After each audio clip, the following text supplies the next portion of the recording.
right. That was new. Yeah. I was playing around with it earlier. Cool. I was like, yes, we can do this. All right, so welcome everyone. We are the Bad Brothers, and welcome to the Babyface Breakdown. I am Big Bubba Brogdon. I'm Boosh Dingo, the Luchador. And just normal, average, everyday wrestling podcast that's definitely not trying to go up to the high ranks and that people will definitely watch for future episodes. Well, how you doing? It's been a shaky week, but it's been good. You know, I've still had wrestling to fall back on and watch. Yeah. That's it's always a good thing, man. Always a good thing. And then luckily, we live in a time where there's so much of it. It's almost too much at times, just to kind of keep up with it all. But yeah, it was a pretty good week for wrestling for most. I guess most of us. There are some. I guess we'll jump right in. You had R-Truth. He had a nasty fall on NXT. He seems like he's doing okay though. I don't think he really had any major injuries. Nothing serious. Unless you saw something I didn't see there, but I think it was just a bad fall on his part. I think he didn't really. It was either Waller was too close to the edge, or he didn't launch himself far enough. Yeah, it looked like he didn't get enough, kind of air, because it looked like he can't come down and hit the back of his head on the ring a little bit, which it seemed to be. I thought when I first saw it, that was going to be what the injury was, but it seemed like he hurt his leg. The head injury, didn't really seem to be anything there. Well, it definitely was noticed that he'll be out with his neck injury, but I can see that too, his leg injury that he got in the match. Okay, yeah. Did you see Natalia got her nose broken? No, I didn't. Yeah. Shayna Baszler.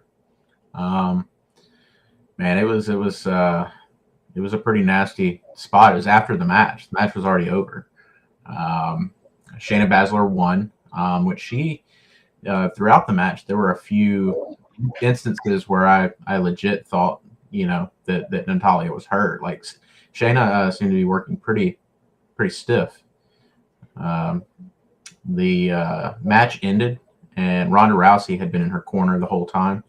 And so when they were finishing up, about to walk away, Ronda Rousey grabbed Shayna Baszler and kind of whispered in her ear and told her to go back and punish, Natalia some more. So she gave her a running knee.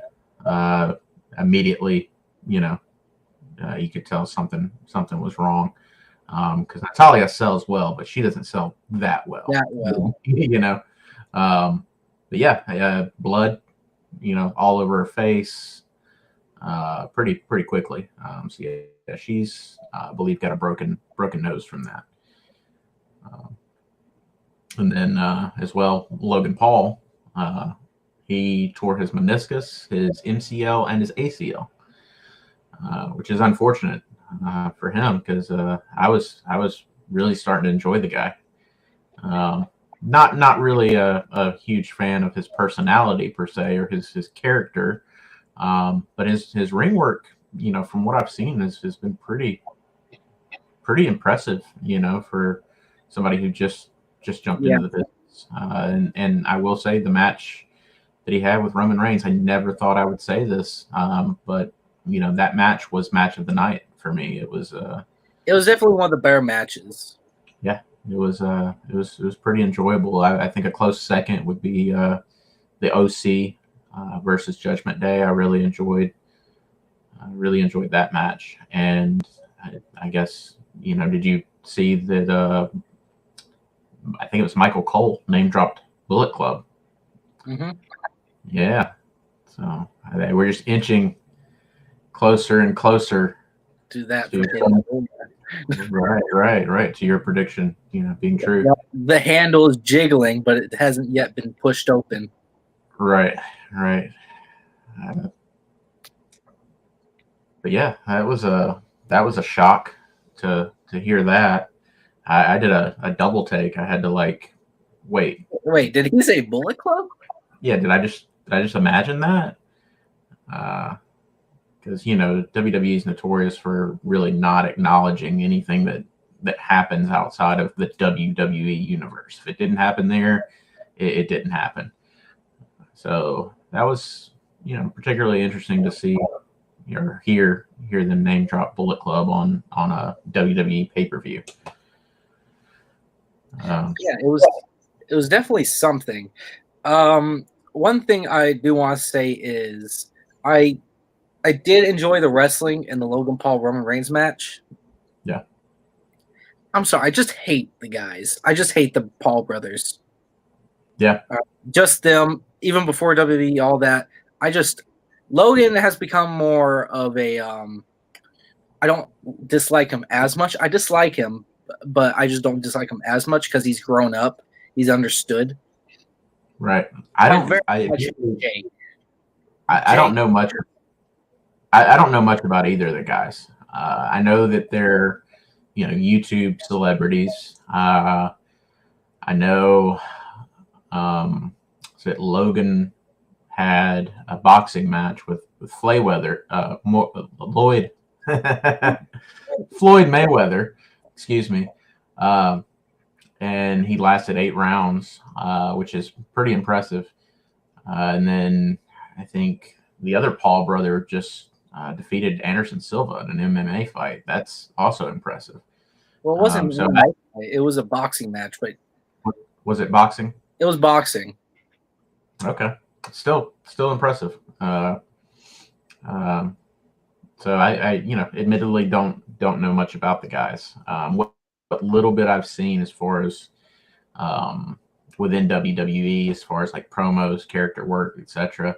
I wouldn't say that I'm a fan, of Logan Paul, but I watched that match and found myself halfway through it, saying this is already better than any of the other matches that I've watched on that pay-per-view. So yeah, it was definitely a good pay-per-view. I don't think it has what Stephanie McMahon had told us at the conference, though. She said that this will be a night to remember. No, I mean there's very little that I will probably remember from it. I think I will remember the Logan Paul Reigns match for a little while just because it was enjoyable, and I think both of those guys impressed me. They showed me something. I really think that I think you sent me the Logan Paul selfie video of him doing the selfie and then frog splash onto the table with Roman. Right. That was very cool. Seeing it from his cell phone perspective. That and he pulled it off quite well. I'll probably remember that for some time as well. Those are probably the only like good things that I will remember. I don't know how you felt about it, but the Bayley Bianca Belair match was one of the worst matches. They I probably ever the golf cart before using it. Yeah, it was rough, man, and I think I'll probably remember that for some time. The golf cart spot, from Bayley being on top of the golf cart and going down the ramp and stopping in front of the table, and then it maybe would have been worthwhile had they actually been successful with the spot, but they pull I think Bayley off the top of the golf cart. She was supposed to go through the table and she missed. Bianca Belair picking up the steel steps and like really struggling to get them up over her head. And then when she finally managed to get it up over her head, she almost dropped it on her own head. Yeah. Yeah, it was kind of hard to watch. The finish, I didn't particularly enjoy, pinning Bayley in the ladder underneath the ropes. Her struggle to get free. And that's how the match, ended. It just, I don't know, that one fell really, really flat to me and was kind of hard to watch. the rest of the event was okay to good. You know, Okay to good. okay to good. You know, there were some good matches in there, some okay matches in there. I was surprised that I enjoyed the Omos Braun Strowman match as much as I I did. like that match too. I don't typically go for big guys like that, especially when it's big guy versus big guy. You know, it's one thing to have kind of a David and Goliath scenario, or have another guy in the ring who can do, you know, a different style, because the big man kind of a big man powerhouse, you know, style just doesn't really do a lot for me. So I almost skipped it, but I'm glad that I didn't. I was curious to see how Braun was going to do. Uh, that's the first match that I've watched of his since coming back to WWE, and yeah, it ended up being a pretty enjoyable match. The Lesnar Lashley match was kind of on the boring side to me. It wasn't what I would say. You know, I wouldn't call it bad. Uh, Brock Lesnar matches though are pretty predictable. You know, you know what you're getting from a Brock Lesnar match, and it just it was kind of boring. But yeah, the rest of the event was fairly good. I don't agree with the whole thing with what is it? Alexa Bliss and Asuka dropping the titles like a week after they won them. It's pretty quick. It's pretty quick. Seen some speculation that Bliss is going to realign with Bray Wyatt, and that's possibly why she had to let those titles go. I think the Alexa Bliss Fiend gimmick association kind of run its course, and I think it'd be good to not do that. But yeah, that match was okay. I put that in the okay category.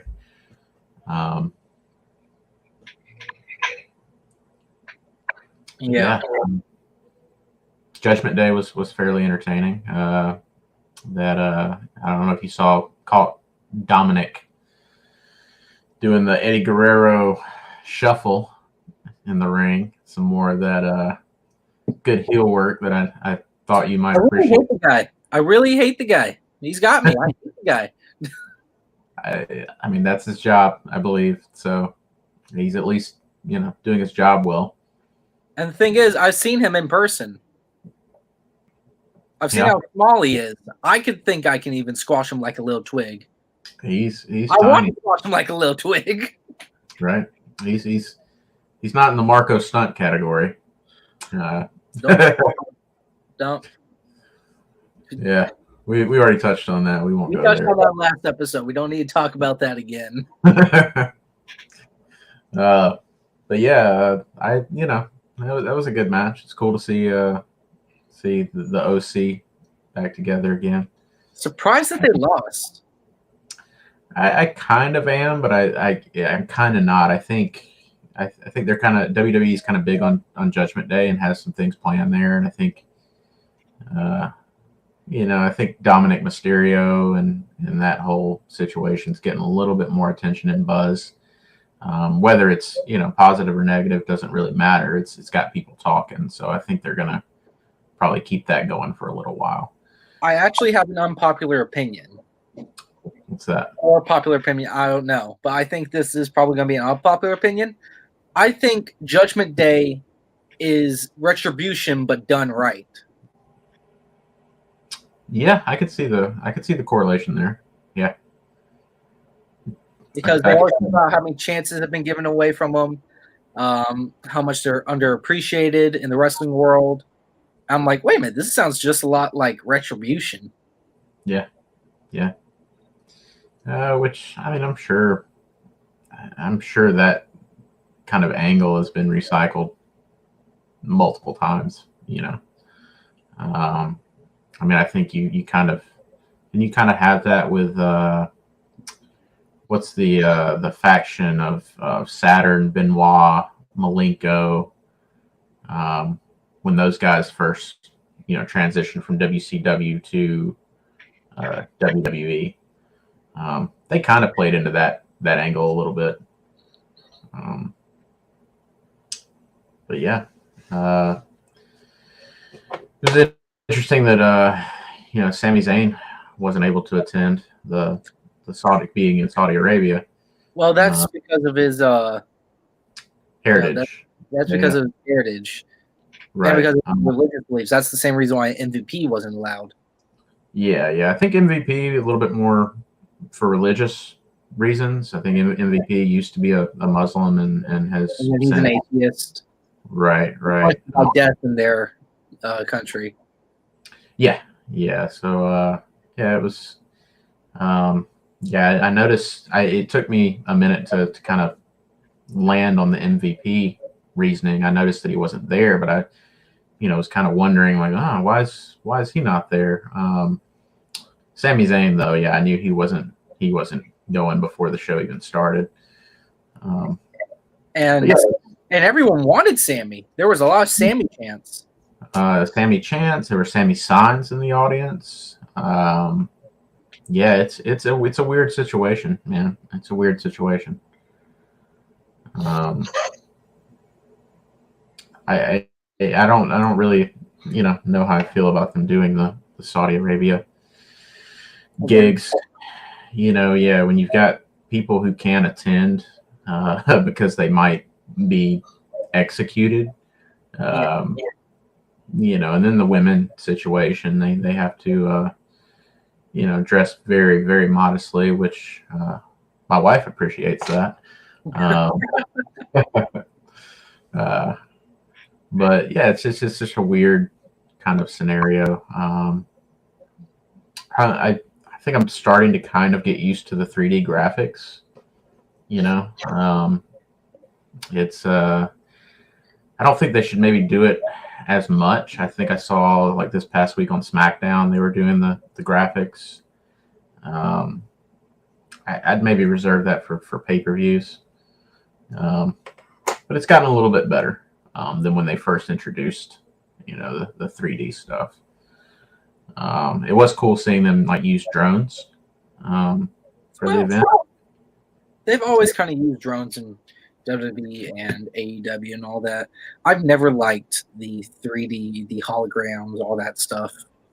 I definitely wasn't with it to begin with. Like I said, it's kind of growing on me, at least from watching this event, and I think it's because the actual graphics that they were using.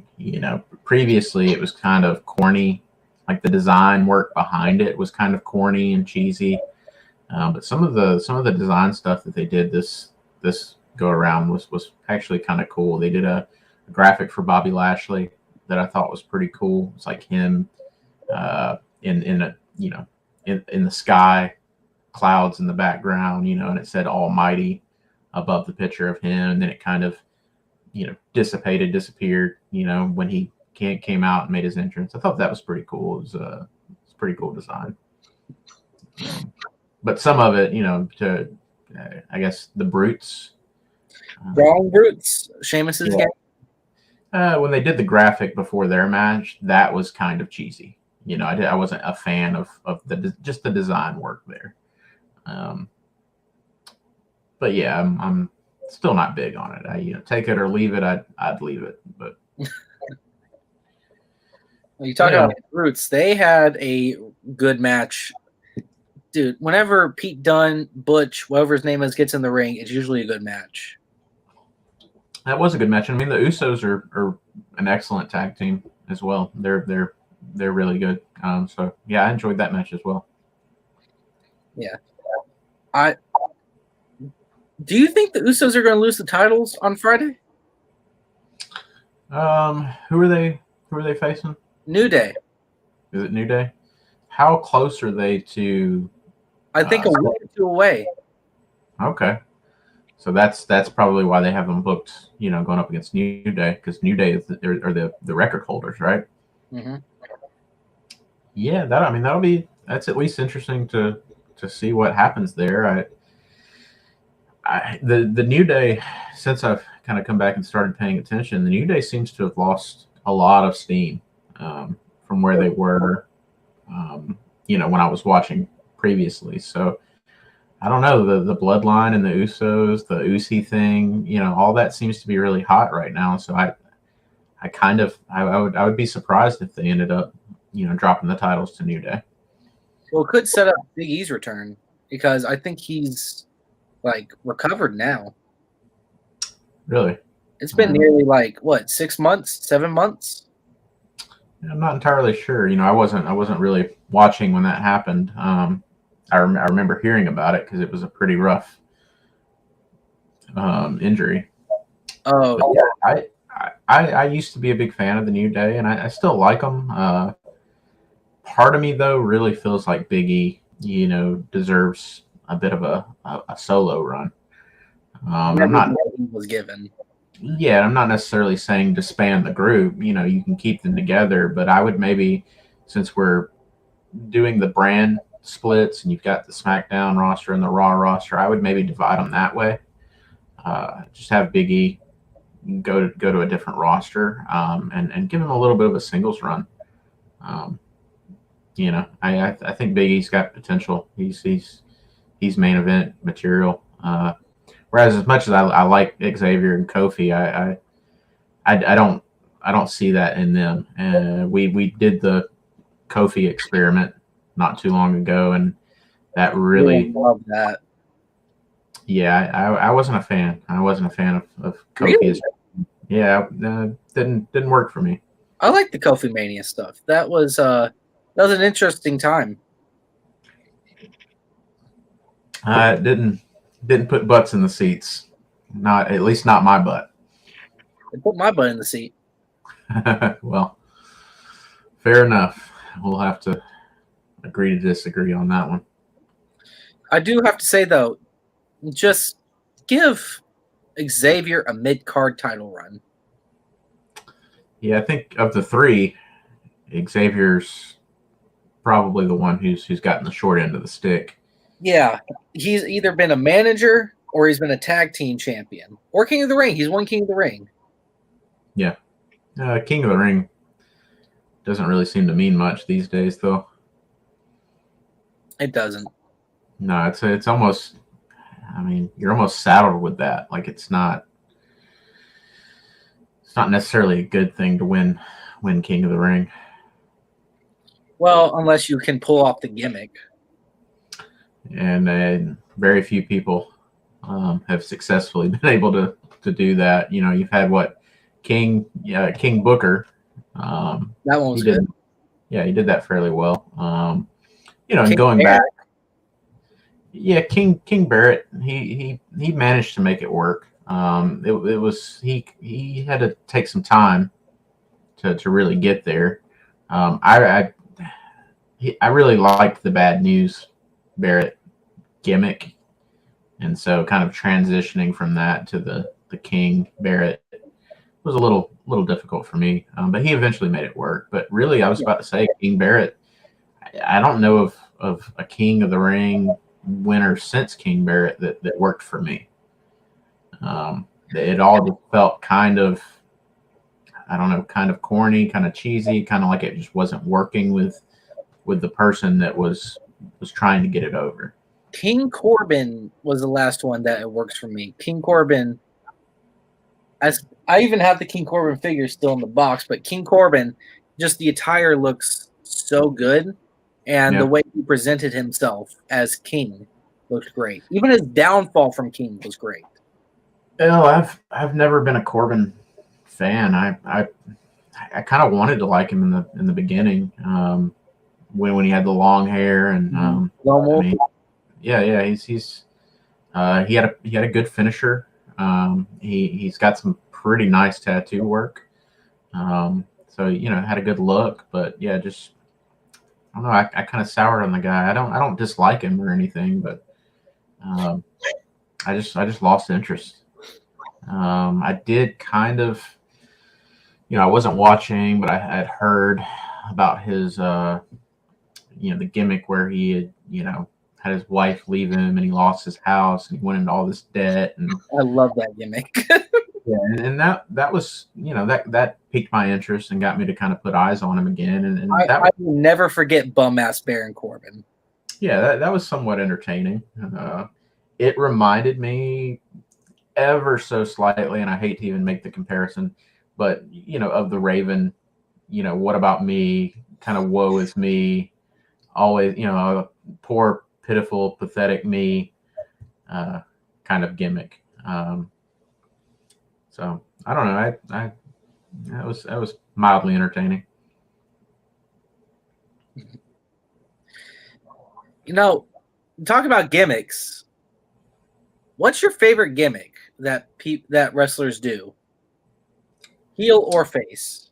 So like one that's been kind of recycled through and used Yeah, over but and over. you don't get tired of. Huh. Well, it's definitely not the superhero gimmick. You can lose that. I don't know. I mean, I kind of enjoy the heel foreigner gimmick, as crazy as that might sound, but Rusev, when he was doing the Russian heel, and they had kind of had the USA champ going against Rusev, and I don't know, I like that. It reminds me of Cena and old school. Rusev feud. Say it again. Cena versus Rusev feuds. Oh yeah. It was good. I mean, like I said, it reminds me of being a kid. It's old. It's back when I was a kid, there was tons of foreign heel gimmicks, from Yokozuna to It's a Cena versus Rusev reminds me of Sheik versus Hogan. yeah, and even Sergeant Slaughter has been on both sides of that, kind of as the American hero, as a babyface. But then when he aligned with General Adnan and changed his allegiance to a foreign, and started crapping all over America. Bret Hart, even when he had his heel turn and was talking down on America and talking up Canada and the family values and just decency, and it works for me. I think that would probably be one of my favorite gimmicks, and I know a lot of people think that gimmick is tired and played out and boring and I don't know, just kind of simple, but why complicate things, man? It works, and it's tried and true and tested. So yeah, I'm a fan of that. I don't know what would be yours. My favorite gimmick that's, I guess, maybe underused sometimes. It's the loser gimmick. Yeah. The wrestlers that lose constantly, either complain about it or do their best, but they keep losing. So it was Myers, Brian Myers. Brian Myers, yeah. Yeah. I know his last run. I know his last run in WWE, he had like a huge amount of losses. He was on a losing streak. It wasn't until he was with Zack Ryder at WrestleMania. Yeah. That's an interesting. I mean, I think I remember hearing or reading something about Kurt Hawkins asking for that gimmick, like he wanted to do that, which is that's kind of odd. Like you said, it's a little underutilized. It's probably not you don't really see that, at least where they draw attention to it. Even early Brandon Cutler in AEW had that gimmick. Yeah, he doesn't seem to wrestle much anymore. He seems to just be the lackey with the camera. He wrestles dark matches. No, I don't watch dark. I rarely watch dark. Yeah. But the loser gimmick. The reason why I feel like it works is because if you go on a long enough losing streak and you can turn from heel to face to heel to face, and then that feeling, the whole crowd sees that either that face winning. You usually need to end it on a face to be a good gimmick. Yeah. But when that face wins that match. Right. I mean, it works both ways though. You have that heel win that first match, against somebody that's hot, a babyface that people like at least. That can generate even more heat and kind of propel you onto a nice little heel run. So yeah, it's probably an underutilized gimmick that isn't done enough. I think it's a good call. But I think it's a good thing that's not done enough, because if it's been overdone, then you get tired of it. Oh, of course. I think right now they're using that gimmick a little bit with Serpentico in AEW. Yeah, I'm a big Serpentico fan, man. I've watched that guy on the Indies for years, and yeah, it's kind of frustrating because I know he can do more. He can put on a good match, but I think he's in like a coaching position backstage, if I'm not mistaken. Maybe. Yeah, I think I read that somewhere that he has a little bit of a role backstage in that, because the guy's, I mean, he's been wrestling for some time. He's been around. But yeah, every time I see him come out, man, it just kind of, it's like, all right, now brace myself because he's about to lose. I think they had him get squashed against Keith Lee.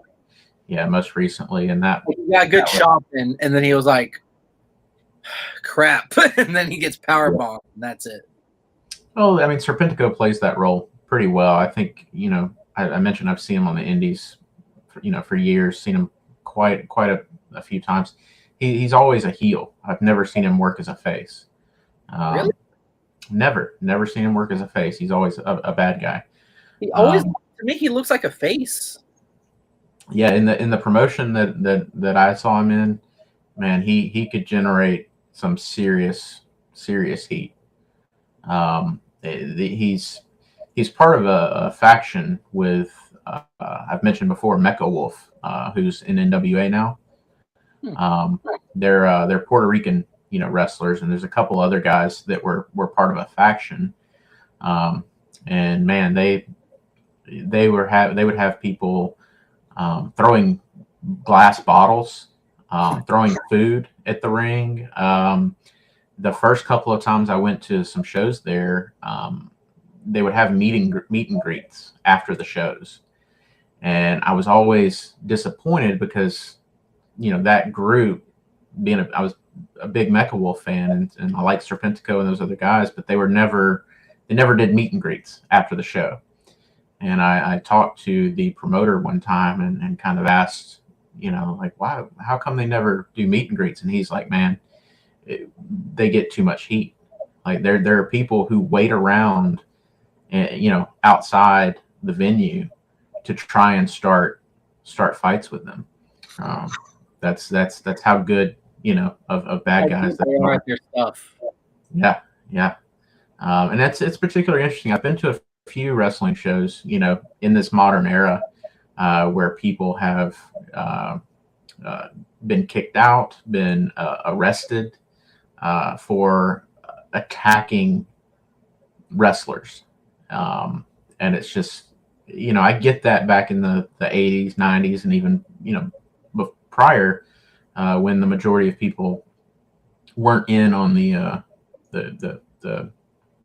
scripted part of the whole thing, like right. But in the modern era, like you kind of yeah, and it's fun to watch, though. I will admit, I definitely enjoy seeing somebody get kicked out of a wrestling show for trying to fight a wrestler, because it's always a guy or a girl that, like, if they actually were to fight this wrestler, they would just get creamed. It's like, what are you thinking? It's like, it's a good thing that security got to you before you got to them. My last memory of a fan attack was Seth Rollins. Yeah, it still happens sometimes in WWE, but when I see stuff like that happen on WWE, I think that those guys who are jumping the barricade, I think they're just wanting to get a little bit of attention, some TV time, like, yeah, I was that guy that jumped over the rail. I don't think that they legit want to get their hands on said wrestler and hurt them. I think they know that security is going to get them and boot them out, and then they'll have a moment that they can, point to and say, yeah, that's me. Well, you have the Seth Rollins incident, and then you have the Bret Hart incident. Yeah. So the Seth Rollins incident, his defense was someone by Seth Rollins' account, like a duplicate account or something, was talking mad crap to him, was threatening him, was saying all this crap. Okay. Right. So you know more about that than I do. I didn't hear any of the supposed backstory there. So I think the charges were I don't know if the charges were dropped or if they kept going. But I do know that is a different alternative to the Bret Hart incident at the Hall of Fame. That guy purely wanted attention. Yeah. I think more often than not, when you're doing that at a big show, it's just seeking attention, and it's a moment that they know is being televised. They're going to have that clip, forever that they can point to and say, yeah, that was me. I was that guy. I was watching that happened, and my dad and I saw it, and he was just like in shock. He was like, "Oh my God, I can't believe they jumped this old guy." Yeah. Well, yeah. It's crazy stuff. So yeah, did you get to catch anything outside of WWE this week? Not really, no. Other than Cassidy's defense against what's the guy's name that just debuted? Shibata? Yeah.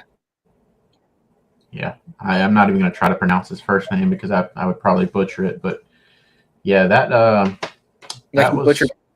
you butchered God, I'm not even going to say it right. Floyd Mayweather? Baszler. Yep. Baszler. Baszler, not Basler. Whatever. I was like, are you okay today? Well, I haven't been paying WWE much attention since she's been around, and I'm not really a big fan. So, and I've told you before, a lot of times when I watch wrestling, I don't watch it with commentary. So I'm just kind of, yeah. Dude, at least watch Pat McAfee commentary. Yeah, he's not around anymore, man. Well, he's doing stuff for, was it NFL? Yeah, but I read recently that he's coming back, I think, next year. Mm-hmm. Yeah.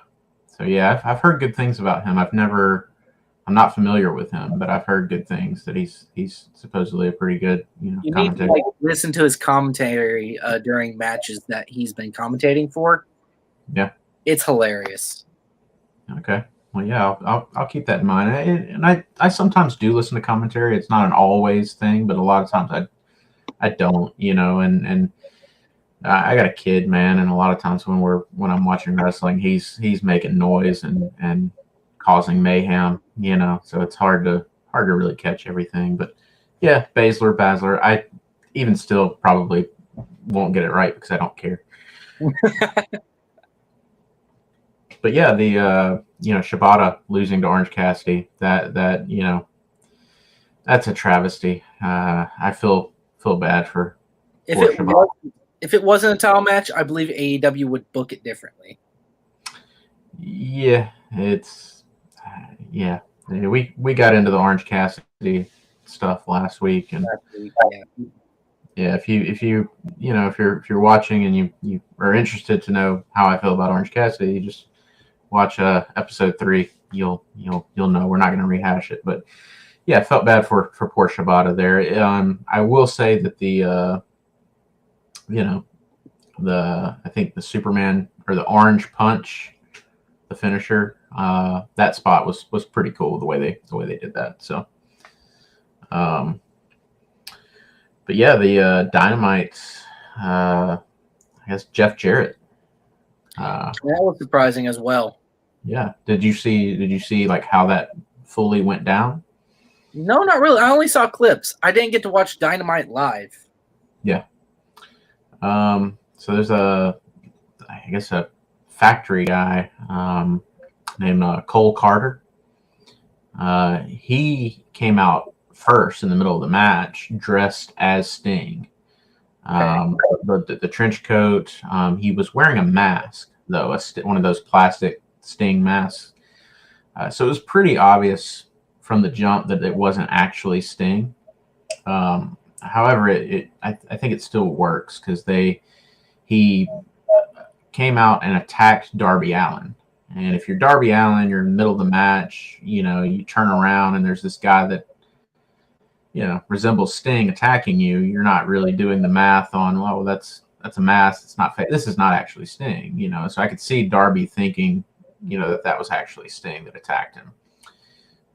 So he aligns with Jay Lethal and his crew, removes the mask, and honestly, I'm not familiar with Cole Carter, so he removed the mask, and it was kind of a dud because it was like, okay, who is this guy? I don't know who this is. And they leave the ring. Darby's attention is set on them, and that's when Jeff Jarrett hops the rail and comes up behind Darby Allin and smashes him in the head with the guitar. So it was a pretty cool way of handling that. A little bit of a swerve there, but yeah. Then Jeff Jarrett cut a promo, basically putting everybody on notice, talking about the Jarrett name, the Jarrett family, and how they've been around for since the 1940s or 50s in wrestling. And Jarrett has been around the 1940s. Yeah, well, he even made a remark about how anywhere that Jarretts go, they make an impact. And I think that was an obvious, kind of dig at TNA, or at least a reference to TNA. But yeah, that was pretty cool. I think that Jeff Jarrett's going to be doing something behind the scenes. I can't remember his official job title. Maybe CEO? No, it's not CEO. It's something about like brand development. And we still have Khan as the CEO. Yep. Great. We talked about this a few weeks ago, how we don't like Tony Khan being in charge of everything. Yeah, well, I mean, if this is at least maybe a good sign that he's it's Director of Business Development is Jeff Jarrett's official role. That's a job? Yeah, I think it has something to do with I think AEW's looking to put on shows outside of the U.S. I think they're wanting to take it globally. And I know Jeff Jarrett was instrumental in working a deal with the big promotion in India for Impact or TNA.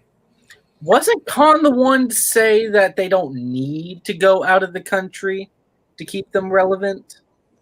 I don't know. I'm not familiar with that, but I mean, growth. Khan posted something about WWE doing Saudi Arabia events. Mm-hmm. Take a big shot at that. Be kind of hypocritical. I could see that. I wasn't aware of Khan saying that, and I could see how that might be hypocritical. But at the same time, it is a business, and your aspirations of running any business should be to grow it as large as you can grow it. So, and I think Khan and AEW, they definitely see themselves as taking on WWE. They want to be competition for WWE. So with WWE being global and putting on shows all over the world, it only makes sense, I think. Khan maybe needs to stay off of Twitter and keep his mouth shut more often than not. Twitter needs to stay off Twitter. Yeah. I'm not on. Need to exist. Yeah, never been a fan. Too many, too many people with a voice that they think people care to hear. That's probably social media in general, though. Well, they like to hear themselves. Yeah, yeah. Well, yeah. Let's see, they did a. Have you seen? I guess last week they did a little video package on Dynamite about the Elite. It was just a video package showing the Young Bucks and Kenny Omega kind of disappearing from past footage and clips. This week they ran another similar video, but it was someone sitting in a production room working a computer, and they were pulling up like key matches in AEW history that involved those three, and they were watching snippets for a minute, and then they were deleting the files, and they were disappearing from the kind of the history of AEW. So that's weird. I don't know really what to make of those. Maybe it's the way of saying the Elite are done with being all elite. Yeah. I mean, it's hard to know until they take it further, and we see what happens. Actually, talk about it. Yeah. Yeah, but it's enough to pique my interest. I'm now curious to see what's going to happen there. So yeah, they also ran a video package for House of Black. I did. Yeah, that was pretty dark and pretty interesting. Seems like they are kind of setting it up for them to be able to I guess take a little bit more time off, and then come back maybe a bit stronger than they were when they left. More people in their faction. Yeah. Enough to where they can get all the titles that they need: trios, tag, women's, TBS, team. God. But yeah, maybe any titles. Yeah, they do. I think all of wrestling has too many titles, though. It loses its, the title loses its kind of specialness when everybody that comes out has one. I get that they're different titles, but you watch an episode of one of these shows, and like when almost every person that comes to the ring has a title, it just, I don't know, it kind of cheapens it. It's not as special when everybody's got one. Yeah, I get that. I like a good champion, but not every match needs to be a champion feud. Oh, of course. More often than not, some of the better matches and some of the better feuds that I enjoy from the past have nothing to do with championship belts or titles. Those are usually when you've got the title. Say it again. Those are usually the best matches. Yeah, because they have more substance. When you've got a title, you don't really need a reason to fight other than, they're fighting for the title. A lot of times when there's not a title involved, you have to have some reason that these guys, are feuding and want to get at each other so badly. So it typically is a much more interesting storyline. But yeah, that was maybe I think that was about it for AEW this week. Other than what was it? I think it's Brian Cage going to face Samoa Joe. Yeah, there was I think they had the Embassy come out, and they all attacked Joe, and then Wardlow came out and cleared the ring. So they're kind of aligning Wardlow and Samoa Joe against the Embassy. But then Hobbs came out and put Wardlow down. So okay, was that on Rampage? I think that was on Rampage or Dynamite. Okay. I feel like this is something that I predicted. I felt like Hobbs should have a TNT title run, just like Wardlow has. Yeah, Hobbs is impressive for a big guy. He's good. I kind of miss Team Taz. I think they were a pretty good faction. I think Hobbs deserves more, and we still might see him get a little bit more.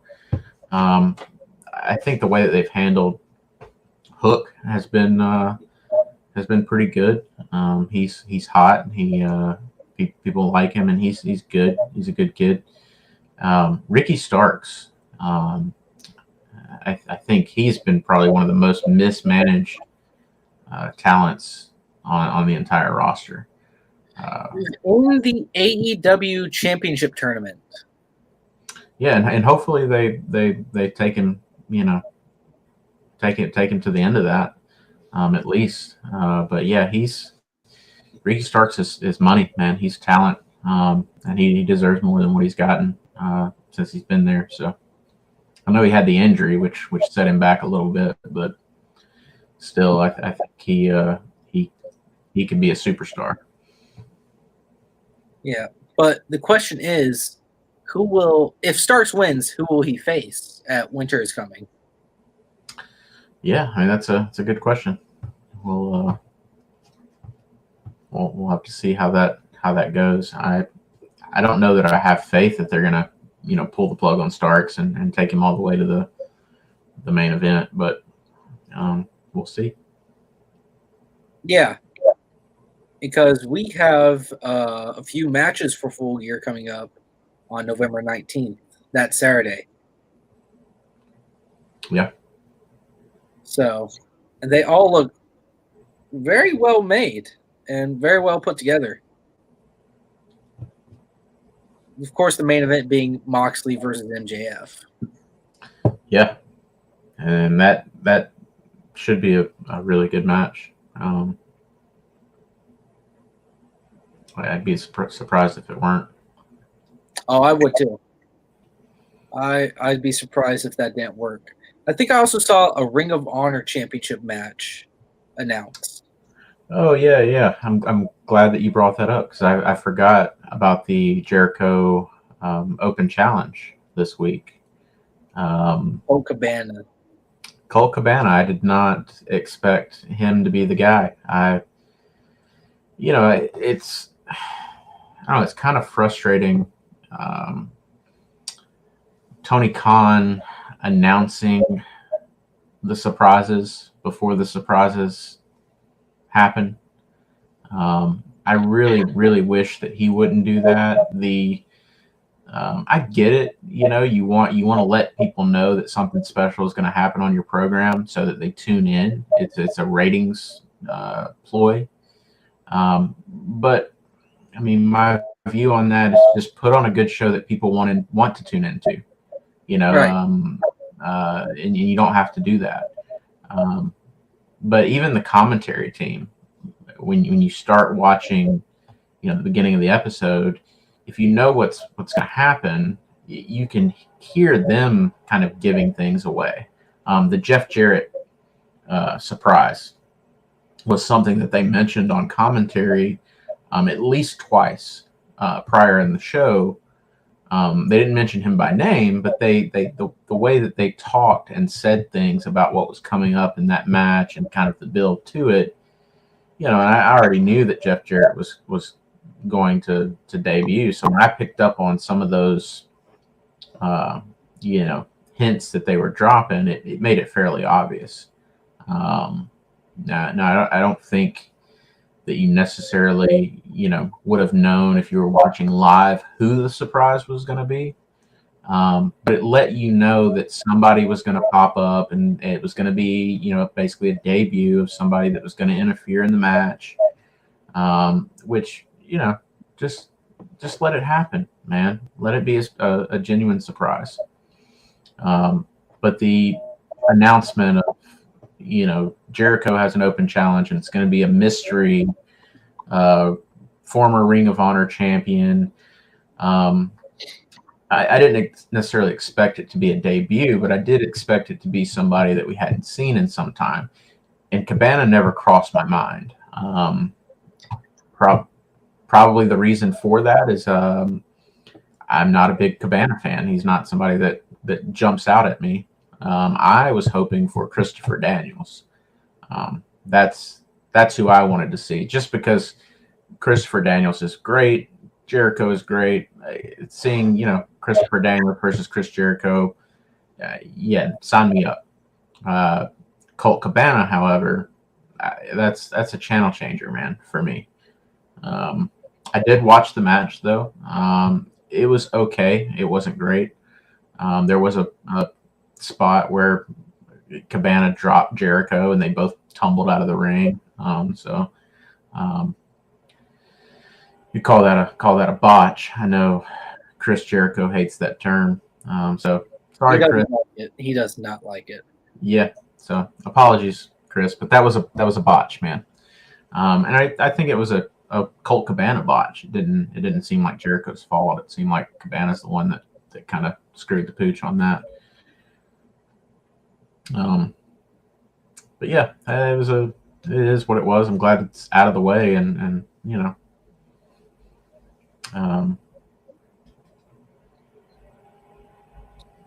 I'm just glad that Colt Cabana is no longer aligned with Dark Order. Yeah, that was. I mean, the Dark Order has had some weird associations. I think Adam Page, Colt Cabana. Adam Page being one of the weirdest. Yeah. Yeah, those they just seemed out of place and didn't really fit to me. I don't know. Dark Order seems like they're kind of winding down. I don't know if they're going to be really carrying the Dark Order thing on for too much longer. It seems like I don't think Dark Order is going to be in AEW for much longer. Yeah, I mean, it seems like they're almost kind of disbanding the group. It's shrinking in numbers. They're not Adam Page, Colt Cabana, Anna Jay. They recently let Alan Angels go. I think Stu Grayson was let go. Stu Grayson came back. He did come back. I don't know the details there, though. I don't know if he's back full time. I don't know if that was a one-off, but I did see Stu Grayson return, which I'm happy about. I like Stu Grayson. Evil Uno. I'm not sure if you're familiar with Stu Grayson and Evil Uno prior to AEW, but they were a tag team called the Super Smash Brothers. They did good work, man. They're a good team, good guys.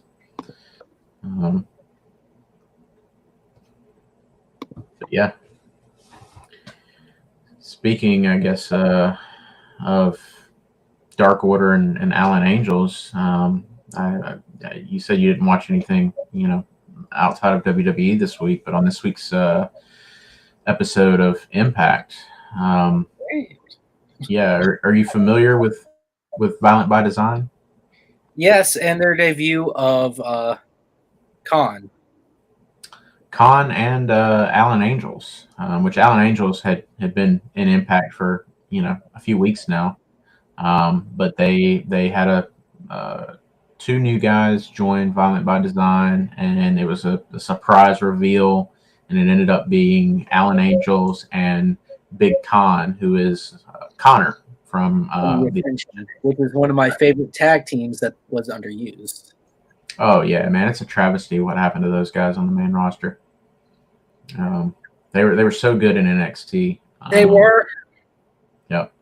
And then the Ringo feud just killed them. Yep. Friendship. I thought it was cool too that for the longest time, people would mention Legion of Doom whenever they would talk about the Ascension. There was something to the Ascension that just kind of reminded you of Legion of Doom, and then WWE aligned Paul Ellering, with the Ascension, and that just made it even more on the nose that that's what they were going for. Yeah, he did that with the Ascension and Authors of Pain. Yeah. Which I don't know why they had to let him go from the Authors of Pain.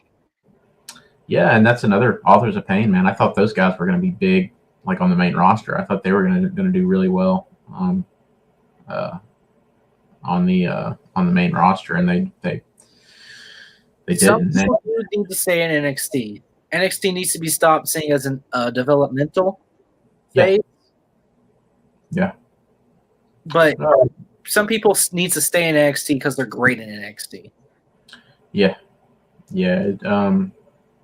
There's so many, man. We could sit here the rest of the night naming people who were great in NXT, but were less than great on the main roster, and it's obviously no fault of those particular wrestlers. I think one of the biggest ones probably is Neville.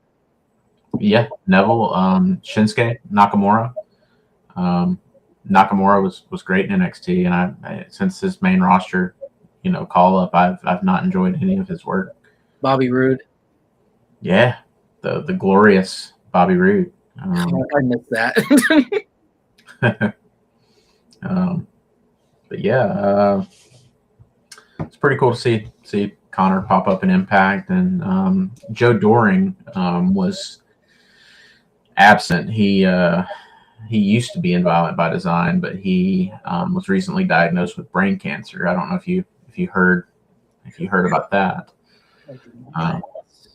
Yeah, so that's they kind of had to regroup a little bit. They pulled Violent by Design. They weren't really doing as much with them as a group for a little while, and then they started teaming some new members in that group as well. Say it again. W. Morrissey leaving the group as well. Oh, was Morrissey aligned with them? Yeah, Morrissey was aligned with them. Okay, yeah, I must have missed that. Yeah, I think Morrissey won the tag titles with them, if I'm not mistaken. Okay, yeah, there was. I moved recently, and there was a little while where I didn't have the time to really tune into Impact. So, and I didn't recap. I just jumped right back in. So there is a little gap of things that I missed there, but and we know what happened with Morrissey. He's in AEW now, so I think Alan Angels and Connor, is probably a safer bet for the group. I don't think those guys are jumping ship anytime soon, so they're a good fit, I think. Yeah. So, I like Eric Young and Diener and Violent by Design. They're a pretty good group.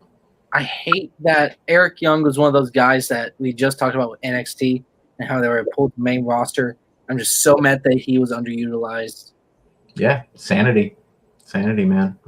That was a great faction. I don't have any of the Sanity figures, and I'm upset. I've got Eric Young. He was the main one that I had to make sure that I got my hands on. I never had an opportunity to grab any of the other figures from that group. I just didn't come across them, and I'm not a big online shopper. So, and speaking of which, Nikki Cross on, I believe it was Monday Night Raw. Did you get to catch that? She definitely seems to be going back to that Sanity gimmick a little bit. Yeah. I pretty happy about that. I like that. So they put her in a match against Bianca Belair, which is her first match since the gimmick change. Which good for her. Belair's the champion. So but I knew going into it she wasn't going to win, but she did not lose clean. She got a distraction from the outside, so that Belair could get the win over her. So I was happy that at least if she was going to lose, that it wasn't a strictly clean. Right. But yeah, there's that made me very happy to see. So hopefully we get more of that. Yeah, more Bray Wyatt stuff with the Uncle Howdy. I still think I'd go Dallas. Yeah, I can see it. The voice of the Uncle Howdy character almost sounds like Bray Wyatt himself, but it does sound a little bit different. Similar. Dallas can sound like Bray, mainly because they're brothers, but also because he's kind of done the gimmick before. Yeah.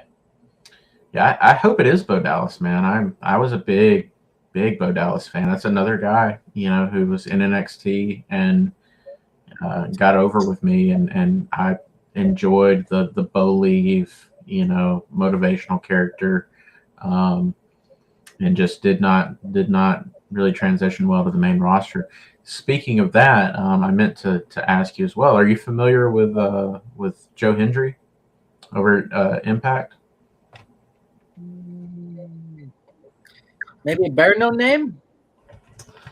Um, let's see. I'm not. I don't know that I'm familiar with him prior to Impact. He has a similar kind of gimmick to the Bo Dallas gimmick. He's like a motivational speaker. Um, yeah, his real name is Joe Hendry. So, I'm looking at him right now. He looks like that. He looks like that guy. He looks like that guy that just be like, no, I'll tell you about this and this and this and how you can be better at this and this. I mean, I'll admit the first time or two I saw him, I wasn't so sure about him, but I'm starting to believe in Joe Hendry, and that's his kind of thing. Is I believe in Joe Hendry. He kind of looks like the PC coach from South Park. Yeah, I can see that. The guy that's very PC about everything. Yep. Yeah. All right. So, of all the news, I forgot to ask NWA. Anything with the NWA? I never watch it. Is there anything? Sorry, man. I was jamming Joe Hendry's theme song for a moment. I don't think there is anything. I didn't watch any NWA this week. I did not see any NWA news.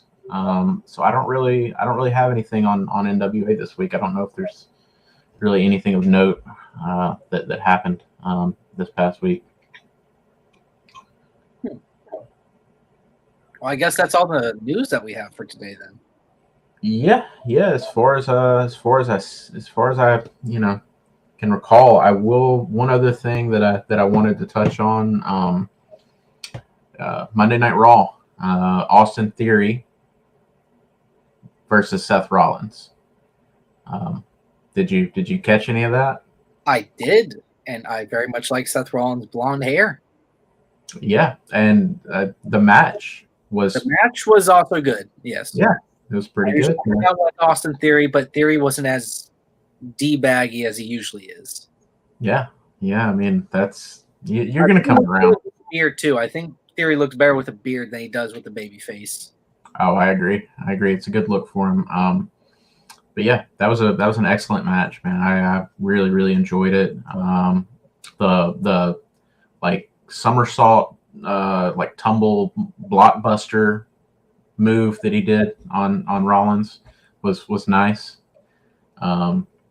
So yeah, man. Yeah, I'm gonna convert you to be an Austin Theory fan. It's gonna happen. I was at one point, but I don't think I ever will be again. I'm gonna get you there, but unless he can fully drop that selfie gimmick. Yeah. Did you enjoy? Be ruthless and aggressive. Did you enjoy the Tyler Breeze gimmick when he would take selfies? Yes, I did enjoy that one. That was because I could believe it. Okay. So it's you're not wholly against selfies. It's just when Austin Theory does it. Austin Theory is too. I will agree. Austin Theory is too entertaining when he doesn't do it. I loved him when he was in NXT, playing the dumb character with Gargano and all that. I liked that. That was good. Theory with Rollins and that. I liked that. That was good. Right. I do not like selfie Theory. Okay.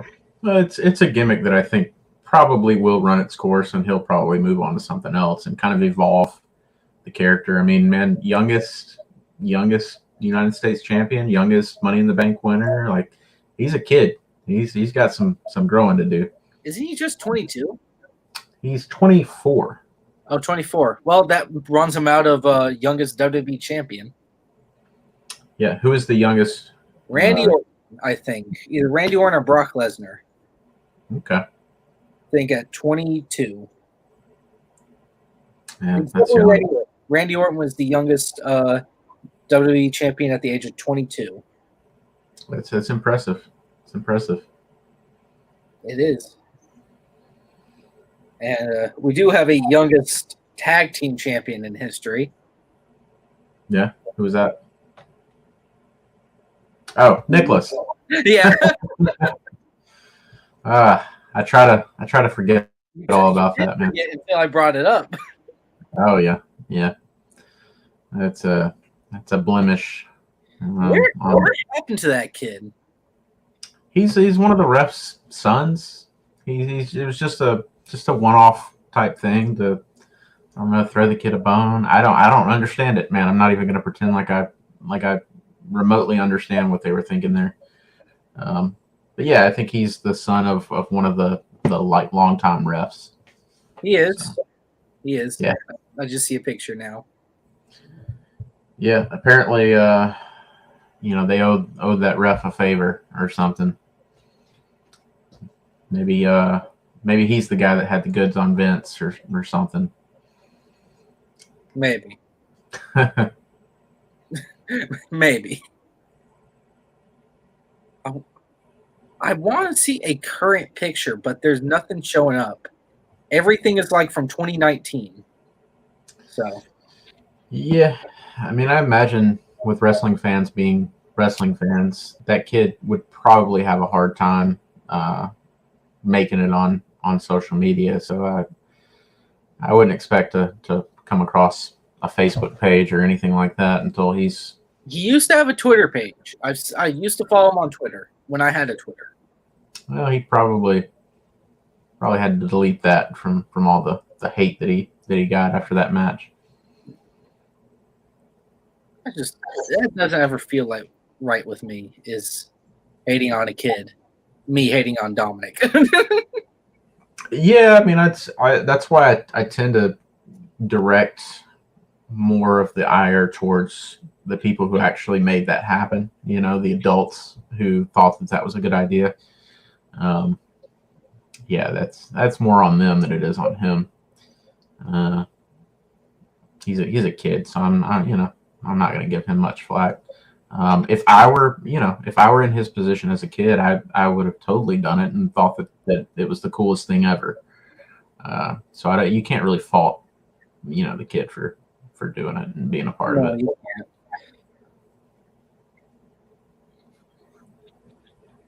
Well. So yeah, you got anything else, man?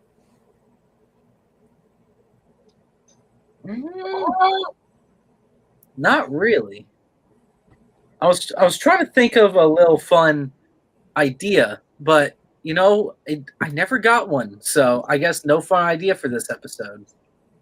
Yeah. So I did just recall a little bit of NWA news. Nothing big or huge or anything, I guess. But Nick Aldis, I think, is not renewing his contract. So that's a big loss for NWA because Nick Aldis is pretty great. But he's so great, in fact, that I've often wondered why he is not with WWE or AEW or one of the bigger companies. So maybe this is about to happen for him, man. Maybe we're about to see some Nick Aldis on a larger stage. Maybe. I need to go watch some indie shows. Yeah. In these next couple weeks, I've been meaning to go up to Gadsden. Yeah. Get the car fixed good enough to go up there for a day or a night or something like that. Go up there. There's a professional wrestling promotion. Or go to Atlanta and watch them. Well, yeah, definitely let me know as long as you give me a good heads up, I might be able to tag along. I will vouch for Mucha Lucha Atlanta. They had a show recently. I think I sent you just some of the people that were on that show. And they have good production. They put on great shows. I'd like to catch some stuff there. I think Impact is actually doing their next. Maybe it's not the next pay-per-view, but it's the pay-per-view after that. They have a pay-per-view coming up soon that they're doing in Atlanta at Center Stage. So I don't know if you've ever been to Center Stage. It's a pretty small, interesting venue. It was actually, I believe, if I'm not mistaken, NXT did their first on the road show out of when they left Florida and kind of took it on the road. I believe, if I'm not mistaken, the first show that they did was at Center Stage in Atlanta, and I was fortunate enough to be there, and that was a pretty cool show. But Center Stage is a good venue. It's small, fairly intimate. But yeah, that Impact, pay-per-view, being at Center Stage, that would be a good one to try and attend. Yeah, I've been meaning to go to Spartan Championship Wrestling up in Gadsden, usually in the Gadsden Mall, because I talked to one of the commentators / managers of a superstar / kind of the owner, Scott Resner. Okay. Yeah, so I've been talking to him recently, and I've been meaning to go up there and just watch the show, because I've watched early shows that they've done under a different name, VCW. So I've just been meaning to go up there and watch some matches, because honestly, it's the best time when I go to indie shows. Oh, I love it, man. I would recommend to anyone out there who's a wrestling fan and just watches on TV and has never actually been to a show, to get to a show as quickly as you can. And it doesn't even matter, if it's WWE, if it's some indie promotion, just go to a local wrestling show, because that is the way to see it. Listen, to anyone out there watching, recorded, live, I don't care. Going to a WWE show, from my opinion, and where I've been, WWE versus indie, if you go to a WWE show, you're there to see your favorites. You're there to cheer them on. You're there to be with the crowd. You go to an indie show, you're just there to have fun. You can do whatever you want. You can hackle the wrestler all you want. Yeah, I've enjoyed some WWE shows that I've been to. WWE is a bit larger scale, I prefer the indie shows, the smaller, more intimate shows. So I would take an indie show where there's nobody on the card that I've ever heard of, probably over a WWE show any day. Now, I've been to some good WWE shows, and surprisingly enough, the WWE house shows tend to be a little bit more enjoyable for me. I've been to Raw, I've been to Survivor Series, I've been to some of the bigger WWE events, and unless you're shelling out some big bucks to be ringside, or at least fairly close to ringside, it gets a bit difficult to really see what's going on. It's still fun, being in the atmosphere, being there with the crowd, doing the chants. But yeah, the smaller shows, man, I like to be able to watch and see what's going on. So yeah, go check out your local indie wrestling promotion. They'll appreciate it, and you'll have a great time, no doubt. And hey, tickets are not usually hundreds of dollars like WWE. Oh yeah. 10, 12, 15, 20 bucks, for usually doesn't go over that. So yeah, for really good seats, so that's not way up in the nose. It's a lot of times that's, second, third row, Yeah, even front row. I think Mucha Lucha Atlanta, unless they've gone up on their prices, I believe their front row seats are like $55. But they have, I think the biggest show that they had was 1,300 people in attendance, unless they've had a bigger show, in the past couple of years since I haven't been going. But yeah, they typically draw a pretty big crowd. But yeah, Barton Championship Wrestling, their front rows are either $25 to $30. yeah.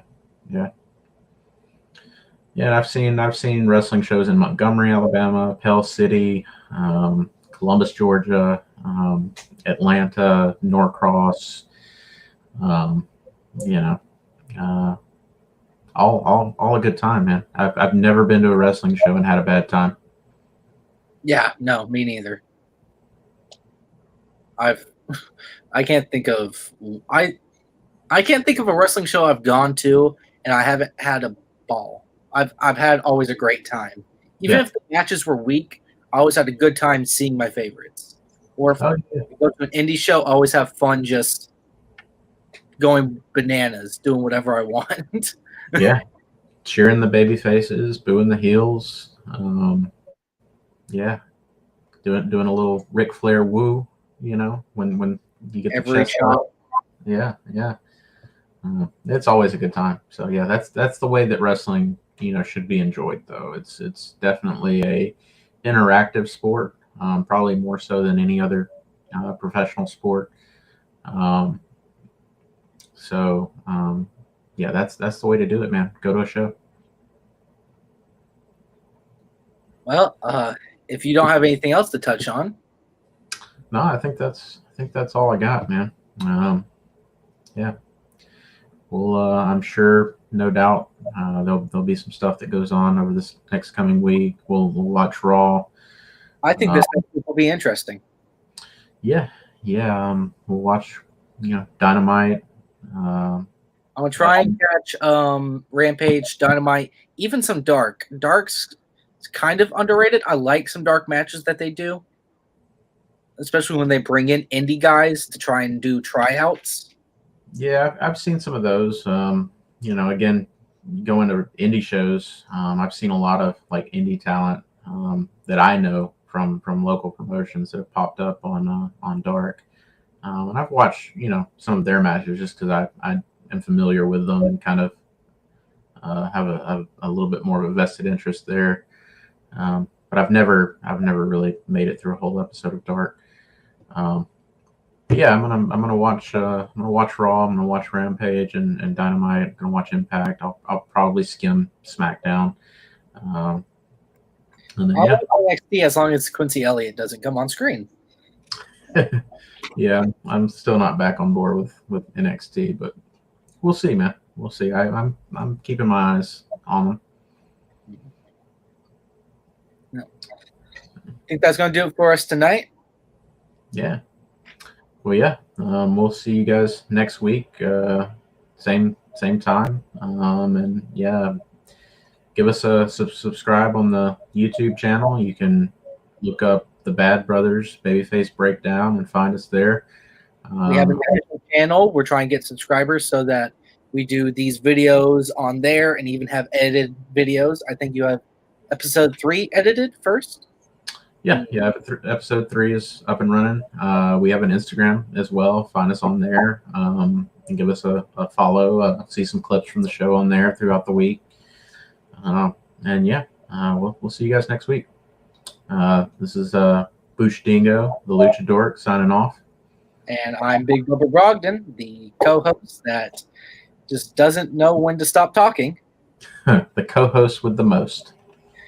Yep, sure. We'll go with that.